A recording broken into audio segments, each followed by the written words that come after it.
एन्जर साबाय आङो नै मा नांनानै दं एन्जरावहाय फाग्ला जागोन। हेल' गाइस, वेलकाम टु माय निउ व्लग। नोंथांमोनखौ आंनि इउटुब चेनेलाव सिगाङावनो बरायग्रोबाय मिथिबायना। दासो सिखारदों बावाखै। थारमाने मैया भिडिअ एडिटिं बायदिसिना खालामनानैहाय आरो मुभि नायबावबायना दसे, ओमफ्राय बेयावनो लेट जादों आरोना मिथिबायना। 2थासोआवसो उन्दुनाय जादों, ओमफ्राय दासो सिखारदों नै मेगना दाबो बुनाय दंबावोसो माथो। ओमफ्राय दा न'आव नायबानो जाबाय नै गाद्रा गुद्राय दङ दासिमबो, बेखौ फोसाबग्रोनांसिगोन आं मिथिबायना। मोनसे खामानि दंबावोसो, पुलिस रिपर्ट लायनांगौ आरो मिथिबायना। पुलिस रिपर्ट माने थानायावहाय जोब्बाय आरोना, SDPO जोब्बाय खामानिया। ओमफ्राय दा खालि माबायावल'सै सिभिलाव थांबावनांगौ आरोना, बिसोर साइन होबानो मोनबाय आरोना पुलिस रिपर्ट। मोनसे कम्पानियाव एप्लाइ खालामदों नालाय, बेयाव पुलिस रिपर्ट नांगौ आरोना। दा टाइमा खयथा जाखोथाय?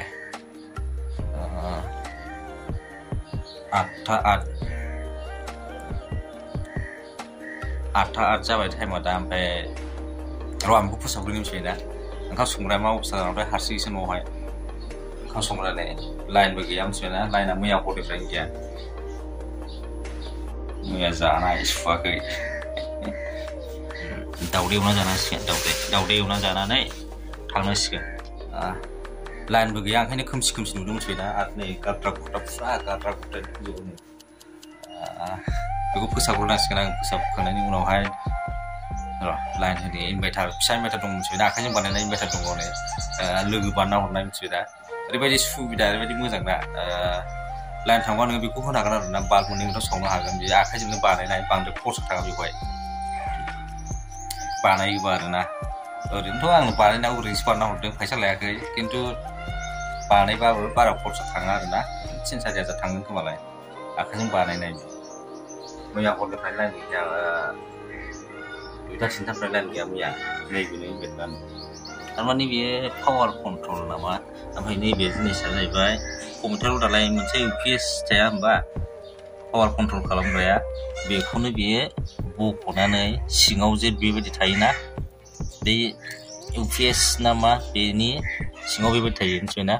दा बेखौनो बे हाननानैहाय टाच जइन्ट होनानै मारै बानायना हरनो। थाब बेखौ होयोबाथाय लाइट जोङो आरोना। बे चार्ज होजायो, बे चार्ज होना दोनजायो, आरामसे थाङो। हरसे थाङो, हरसे आरामसे बिन्दास सावनो हागोन आरोना, नों लाइन थाङाबाबो। ओरैबायदि सुबिदा। र' आं बे बाल्बखौ होनोसै। लाइन गैया होनदों, लाइना गैया मिथिबायना। नैबाव सोबानो जाबाय मिथिबायना। उनाव सोनानैहाय ओमफ्राय नैबाव मोनसे सुइच दङ, नैबेलाय बे सुइचखौ होबानो जोंहागोन, जोंबायनो जोंबाय। लाइना गैया नै दासिमबो नै, गावनो आखाइजों बानायदों लोगोआ। बरिया आरोना, 2-3 बाल्ब सब जायो।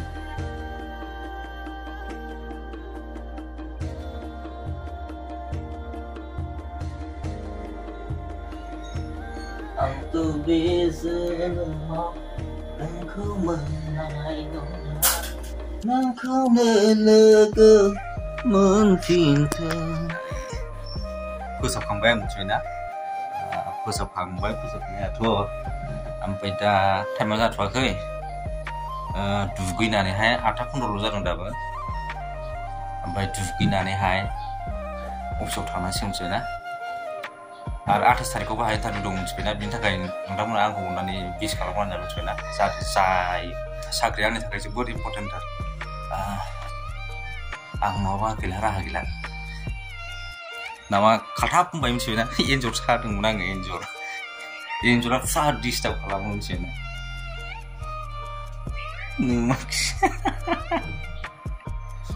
एन्जर सादोंमोन आं, एन्जरा बुरसानानै दङ नै। फाग्ला जागोनलै। थारमाने एन्जरा न'आव नोगोद डिस्टार्ब खालामोना। ओमफ्राय बिनि थाखाय मैया एन्जर साबाय आङो नै मा नांनानै दं एन्जरावहाय फाग्ला जागोन। एम्बु सिथ्रसो नांनानै दङ एन्जर सानाया। फाग्ला जागोन। बेदर होलायनानै नायनो दोनदोंमोन आं नै, बेदर होलायनानै। थांनो थांबाय जों ओंखाम उखैनाय माथो उदैया ख्रेब ख्रेब मोनथारबाय जानो ओंखाम दैसो लोंनांसिगोन एसे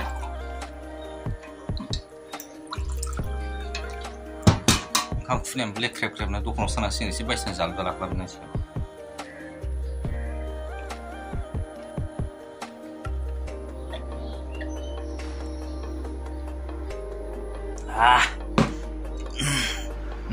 थांनो ओंखारबाय आङो नै नामा टलफ्राबो फैखाबाय लामायाव दङ ओमफ्राय नैबे लेखाया सिभिलाव हैनांगौ पुलिस भेरिफिकेसन बे लामायावहाय गावसिनि बे कल खाथियाव गायनांगौ बेखौ गायना होबोला थांबाय औ थांखायो सफैबायलै सिभिल अफिसाव सफैबाय बे फर्मखौ हैनोसै आं दा एबारलाय गभर्नमेन्ट खामानियावहाय बे सरकारि खामानियाव बेबायदिनो सब समाय 10-15 दिन जाबाय आं मोनथिबाय नोङो पुलिस भेरिफिकेसन रिपर्ट माबानाया खारनाया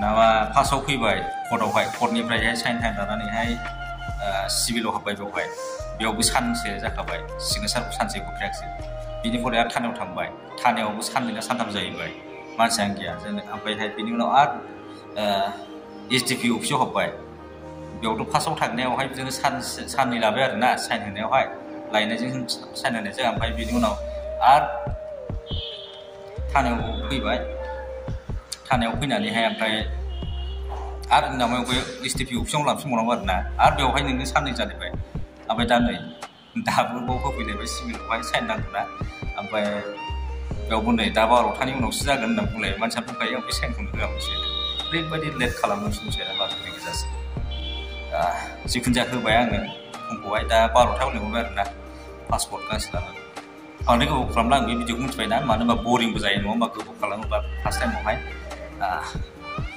दोनथ'नोसै आं भिडिअखौ मिथिबायना बाय